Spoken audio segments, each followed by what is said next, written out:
What is up, guys? Troy here, and today on this episode of Battlefield 3 Winning Ways, we're going to talk about being one person and being able to hold down two lanes at once. If you saw my previous video, then you know that I showcased myself on Rush Defense on Talal Market, and myself being able to hold down two lanes at once. We know that the ideal situation is, when you're playing with friends, especially in a competitive game, in a public game, it can be quite different, but to play with friends and have one person hold down one lane, have another person down hold another lane down, and for those two people to be communicating back and forth, the location of the enemies, watching each other's back, throwing out health and ammo, and so on and so forth. But that's not always the ideal case. We don't always get to have games like that. So I mainly wanted to talk about different areas of certain maps where we can hold down two lanes at once, being one person if you just play it wisely and smartly. Now, I spawned in as the Americans. I'm actually just going to pretend I'm the Russians defending on these first two MCOMs here. You have Bravo MCOM on that other side, basically where the A flag would be if this was Conquest Assault. And you have A MCOM here in the A2 building.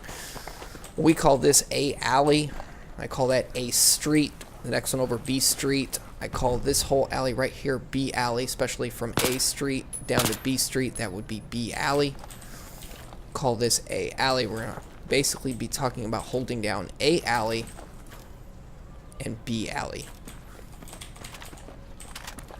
Now, I picked Strike at Karkin because it basically is my favorite rush map. If I can find a populated server anytime soon, I will be showcasing this on Battlefield 3, my favorite maps. But these first two MCOMs are very important. You can bottleneck the attackers. Once you lose these first two MCOMs, the bottleneck's pretty much wide open. The floodgates are open. They can come rushing in quite easily, just depending on the player count of either side. But I picked this sweet spot right here, basically where I'm standing, right Here's your first aid. where that med pack is at, gives me an advantage with these two buildings being offset from each other, as I can protect this lane right here, basically coming down from that A ridge down into A alley. They're going to try to get into that A building right there where the A MCOM's at, and I can protect this right here. Now, if I pick off a couple of guys right here, I'm going to come back in.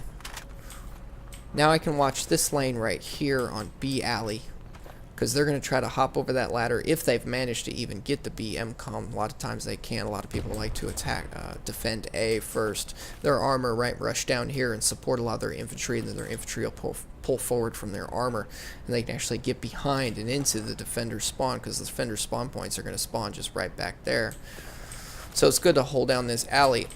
I don't want to get wide on this wall right here. I don't have much protection from B alley, so what I do is I like to be right here, and when watching B alley, this building being offset basically protects me from A alley. Especially when I come back in here, I can watch A alley, and this building being offset gives me ample protection to be protected from B alley. The only thing you really have to worry about is if people try to get a wide angle on you on these walls, if they've managed to arm and defend the Alpha MCOM, or they might just try to rush around the corner. But you're really not going to get picked off anybody by a shallow angle way down here as long as you don't come out too far. You just watch this angle and let them come to you. The same with watching B alley. You don't want to get too wide out here. Just come in here and then get back. And what you can even do, come in,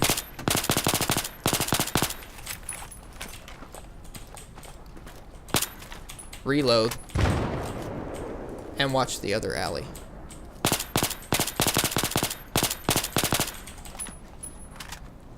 And then if you have to adjust your position, pull back another building, you still have decent ample protection, and you even have spawns protecting you here.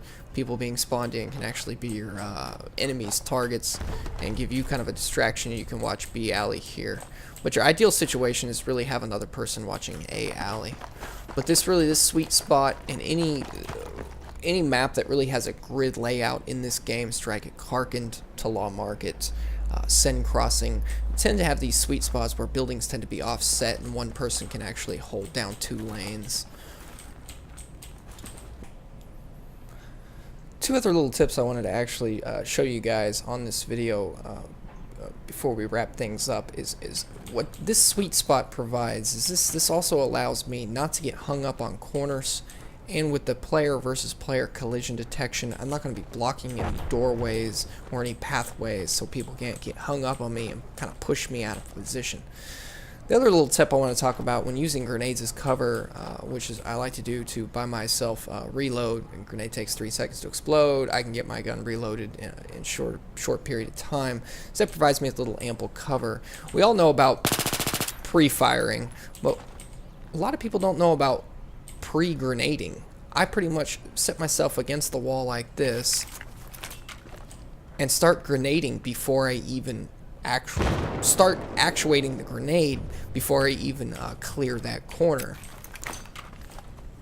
So that way I'm minimally exposed to any other of the lanes and then the cross angles that this game provides, especially in these grid-based loadout, these grid-based maps. Like Talal Market, Sen Crossing, and of course Strike at Karkens. Well guys, I hope this makes you a better player and a better teammate. Kind of gives you an insight to my thought processes when playing rush defense, especially when trying to hold down 2 lanes at once and not having any much backup when the other teammates are kind of off in their own little world doing their own little things. I appreciate you watching the video, guys, and as always, take care.